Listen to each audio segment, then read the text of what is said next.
ಇನ್ನು ಸುಪ್ರೀಂನಲ್ಲಿ ದರ್ಶನ್ ಜಾಮೀನು ರದ್ದು ಅರ್ಜಿ ಕೇಸ್ ಸರ್ಕಾರ ಸುಪ್ರೀಂ ಕೋರ್ಟ್ಗೆ ಸಲ್ಲಿಸಿದಂತಹ ವಾದ ಈಗ ಲಭ್ಯವಾಗಿರೋದು ನೋಡಿ. ಸುಪ್ರೀಂ ಕೋರ್ಟ್ನಲ್ಲಿ ದರ್ಶನ್ ಜಾಮೀನು ರದ್ದು ಅರ್ಜಿ, ಇದರಲ್ಲಿ ಸರ್ಕಾರ ಸುಪ್ರೀಂ ಕೋರ್ಟ್ಗೆ ಏನು ವಾದವನ್ನ ಸಲ್ಲಿಸಿತ್ತು ಅದು ಲಭ್ಯವಾಗಿದೆ.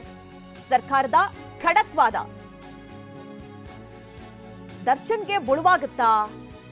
ಸುಪ್ರೀಂ ಕೋರ್ಟ್ನಲ್ಲಿ ಸರ್ಕಾರದಿಂದ ಪ್ರಬಲ ವಾದ ಮಂಡನೆಯಾಗಿದೆ ನೋಡಿ. ಈ ಕುರಿತಂತೆ ಟಿವಿ9 ಕೂಡ ಈ ಬಗ್ಗೆ ವರದಿಯನ್ನ ಮಾಡಿತ್ತು. ಸುಪ್ರೀಂ ಕೋರ್ಟ್ ಯಾವ ನಿರ್ಧಾರವನ್ನ ಕೈಗೊಳ್ಳುತ್ತೆ ಅನ್ನುವಂತಹ ದೊಡ್ಡ ಪ್ರಶ್ನೆ ಇತ್ತು. ಈಗ ಸಿಗ್ತಾ ಇರುವಂತಹ ಮಾಹಿತಿ ಅಂದ್ರೆ ಸರ್ಕಾರ ಏನೆಲ್ಲ ವಾದವನ್ನ ಮಂಡಿಸಿತ್ತು ನೋಡಿ. ಸಾಕ್ಷಿಗಳಿಗೆ ಬೆದರಿಕೆ ಹಾಕುವಂತಹ ಸಾಧ್ಯತೆಗಳಿದೆ. ಜಾಮೀನನ್ನ ಮುಂದುವರಿಸಿದ್ದೆ ಆದಲ್ಲಿ ಕೋರ್ಟ್ಗೆ ಹಾಜರಾಗಿರೋದ್ರಿಂದ ವಿನಾಯಿತಿಯನ್ನ ಪಡೆದಿದ್ರು ದರ್ಶನ್ ಅವರು. ಆದ್ರೆ ಮರುದಿನವೇ ಚಿತ್ರ ಪ್ರದರ್ಶನದಲ್ಲಿ ಭಾಗಿಯಾಗಿದ್ರು. ದರ್ಶನ್ ಅನ್ನ ಜಾಮೀನು ರದ್ದು ಮಾಡೋದಕ್ಕೆ ಏನೆಲ್ಲ ಸಾಕ್ಷಿಗಳು ಬೇಕು ಅದೆಲ್ಲವನ್ನ ಕೂಡ ಈಗ ಕಲೆ ಹಾಕಲಾಗಿದೆ. ಜೊತೆಗೆ ಅದರ ಜೊತೆಗೆ ವಾದವನ್ನ ಮಂಡಿಸಿ ಲಿಖಿತವಾದ ವಾದವನ್ನ ಸುಪ್ರೀಂ ಕೋರ್ಟ್ಗೆ ಮಂಡಿಸಿರುವಂತದ್ದನ್ನು ಕೂಡ ನಾವು ಗಮನಿಸಬಹುದು. ಅದರಲ್ಲಿ ಇನ್ನಷ್ಟು ವಿಚಾರಗಳನ್ನ ಮೆನ್ಷನ್ ಮಾಡಿದ್ದಾರೆ, ಉಲ್ಲೇಖ ಮಾಡಿದ್ದಾರೆ. ಅಂದ್ರೆ ದರ್ಶನ್ ಅವರು ತಮಗೆ ಬೆನ್ನೋವಿದೆ ಅಂತ ಹೇಳಿ ಜಾಮೀನನ್ನ ಪಡ್ಕೊಂಡ್ರು. ಆದ್ರೆ ಅದಾದ ನಂತರದಲ್ಲಿ ಅವರು ಸಿನಿಮಾ ಶೂಟಿಂಗ್ ನಲ್ಲಿ ಭಾಗಿಯಾದ್ರು. ಚಿತ್ರೀಕರಣದಲ್ಲಿ ಭಾಗಿಯಾಗಿದ್ದಲ್ಲದೆ ಬೇರೆ ಬೇರೆ ಪ್ರದೇಶ ಅಂದ್ರೆ ಫಾರಿನ್ಗೂ ಕೂಡ ಹೋಗಿ ಬಂದ್ರು. ಈ ರೀತಿ ಸುಳ್ಳು ಮಾಹಿತಿಯನ್ನ ನೀಡಿ ಅವರು ಜಾಮೀನನ್ನ ಪಡ್ಕೊಂಡಿದ್ದಾರೆ ಅನ್ನುವಂತಹ ವಾದ ಕೂಡ ಇಲ್ಲಿ ವ್ಯಕ್ತವಾಗ್ತಾ ಇರುವಂತದ್ದು. ಹೀಗಾಗಿ ಸುಪ್ರೀಂ ಕೋರ್ಟ್ ಯಾವ ತೀರ್ಮಾನವನ್ನ ಕೈಗೊಳ್ಳುತ್ತೆ? ಸರ್ಕಾರ ಬೇಕಾದಂತಹ ಸಾಕ್ಷಿಗಳೆಲ್ಲವನ್ನ ಕೂಡ ಈಗ ಸುಪ್ರೀಂ ಕೋರ್ಟ್ ಮುಂದಿಟ್ಟಿದೆ. ಶೆಡ್ಗೆ ಆರೋಪಿಗಳು ಹೋಗಿದ್ದು 5 ನೋಡಿದ್ದಾರೆ. ಕೊಲೆ ನಡೆದ ಸ್ಥಳದ ಮಣ್ಣಿನ ಮಾದರಿ ಕೂಡ ಹೊಂದಾಣಿಕೆ ಆಗ್ತಾ ಇದೆ. 4 ಆರೋಪಿಗಳ ಪಾದರಕ್ಷೆಯಲ್ಲಿ ಮಣ್ಣು ಕೂಡ ಪತ್ತೆಯಾಗಿರುವುದು. A2 Darshan, A4 Raghavendra, A5 Nandesh ಹಾಗೆ A11 ನಾಗರಾಜು ಪಾದರಕ್ಷೆ ಮಣ್ಣಿನ ಹೊಂದಾಣಿಕೆ ಆಗ್ತಾ ಇದೆ. ಆರೋಪಿಗಳ ಬಟ್ಟೆ ಮೇಲೆ ರೇಣುಕಾಸ್ವಾಮಿ ರಕ್ತದ ಕಲೆ ಕೂಡ ಇದೆ. DNA ಇಂದ ರಕ್ತದ ಕಲೆ ಕೂಡ ಕನ್ಫರ್ಮ್ ಆಗಿದೆ. ಹೀಗಾಗಿ ಏನೆಲ್ಲ ಸಾಕ್ಷ್ಯಗಳು ಸಿಕ್ಕಿದೆ ಅದು ಕೂಡ ಇಲ್ಲಿ ಮೆನ್ಷನ್ ಆಗಿರೋದನ್ನ ನಾವು ನೋಡಬಹುದು.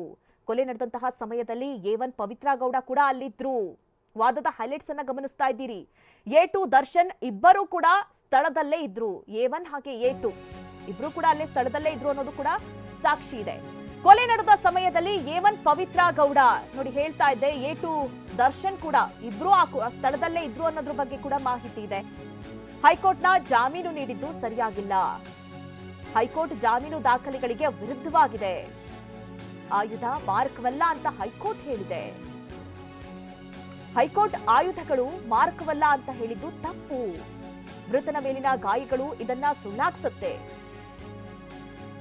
ಇನ್ನು ಹೈಕೋರ್ಟ್ ಆದೇಶದಲ್ಲಿ ಏನೆಲ್ಲ ಉಲ್ಲೇಖ ಆಗಿದೆ ಅದನ್ನ ಕೂಡ ಇಲ್ಲಿ ವಾದದಲ್ಲಿ ಮಂಡಿಸಲಾಗಿರುವಂತದ್ದು. ಅಂದ್ರೆ ವಿಧಿವಿಜ್ಞಾನ, ಎಲೆಕ್ಟ್ರಾನಿಕ್, CDR ಸಾಕ್ಷ್ಯ ಇಲ್ಲಿ ಪರಿಗಣಿಸಿಲ್ಲ.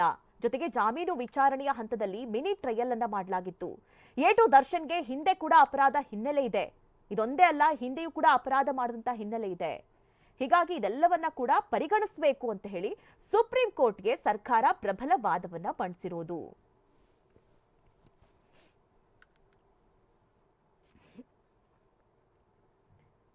ಇನ್ನು ಪವಿತ್ರ ಗೌಡ ವಕೀಲರಿಂದ ಲಿಖಿತವಾಗಿ ವಾದ ಸಲ್ಲಿಕೆ ಆಗಿದೆ.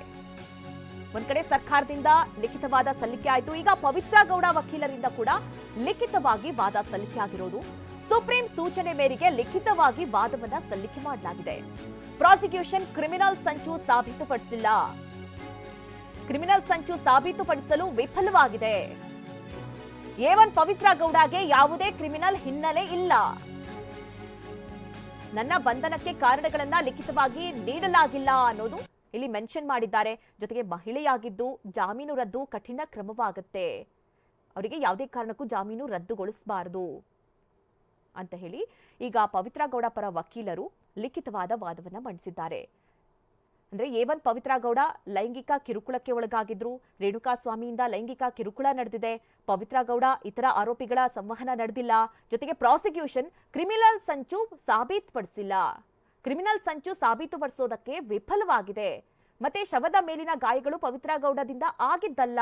ಈ ರೀತಿ ಪವಿತ್ರ ಗೌಡ ಪರ ವಕೀಲರು ಒಂದಷ್ಟು ಪಾಯಿಂಟ್ಸ್ ಗಳನ್ನ ಇಟ್ಟು ವಾದವನ್ನ ಮಂಡಿಸಿದ್ದಾರೆ.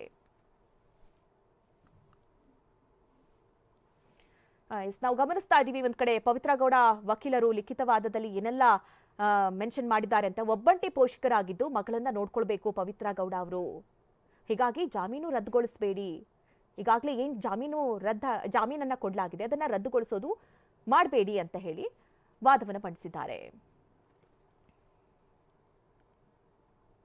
ಇನ್ನು ದರ್ಶನ್ ಪರ ವಕೀಲರಿಂದಲೂ ಲಿಖಿತವಾದ ವಾದ ಸಲ್ಲಿಕೆಯಾಗಿದೆ. ಬಂಧನ ಪ್ರಕ್ರಿಯೆ ಪ್ರಶ್ನಿಸಿದ ದರ್ಶನ್ ಪರ ವಕೀಲರು ಬಂಧನಕ್ಕೆ ಕಾರಣ ಸಂಜೆವರೆಗೂ ಲಿಖಿತವಾಗಿ ನೀಡಿಲ್ಲ, ಕಾರಣ ನೀಡದೇ ಇರೋದು ಕಾನೂನು ಉಲ್ಲಂಘನೆ ಆಗತ್ತೆ, ಜೊತೆಗೆ ಜಾಮೀನು ರದ್ದು ಮಾಡೋದು ಕೂಡ ಕಠಿಣ ಕ್ರಮವಾಗುತ್ತೆ. ದರ್ಶನ್ ವಕೀಲರು ಸಲ್ಲಿಸಿದ ಲಿಖಿತವಾದ TV9ಗೆ ಸದ್ಯ ಲಭ್ಯವಾಗಿರೋದು ನೀವು ಕೂಡ ಸ್ಕ್ರೀನ್ ಅಲ್ಲಿ ಗಮನಿಸ್ತಾ ಇದ್ದೀರಿ. ದರ್ಶನ್ ಪರ ವಕೀಲರು ಯಾವ ರೀತಿ ಲಿಖಿತವಾದವನ್ನ ಮಂಡಿಸಿದ್ದಾರೆ ಅಂದ್ರೆ ಬಂಧನದ ಪ್ರಕ್ರಿಯೆ ಪ್ರಶ್ನಿಸಿದ್ದಾರೆ. ದರ್ಶನ್ ಪರ ವಕೀಲರು ಮೈಸೂರಿನಲ್ಲಿ ಬಂಧಿಸಿದ್ರು, ಬೆಂಗಳೂರಿನಲ್ಲಿ FIR ಅನ್ನ ದಾಖಲಿಸಿದ್ರು. ಬಂಧನಕ್ಕೆ ಕಾರಣ ಸಂಜೆ 6:30ವರೆಗೂ ಕೂಡ ನೀಡೇ ಇರೋದಿಲ್ಲ, ಬಂಧನಕ್ಕೆ ಕಾರಣ ನೀಡದೇ ಇರೋದು ಕೂಡ ಕಾನೂನು ಉಲ್ಲಂಘನೆ ಮಾಡಿದಂತಾಗತ್ತೆ. ಈ ರೀತಿ ಹಲವು ಪಾಯಿಂಟ್ಸ್ಗಳನ್ನ ಅವರು ಕೂಡ ಮೆನ್ಷನ್ ಮಾಡಿದ್ದಾರೆ.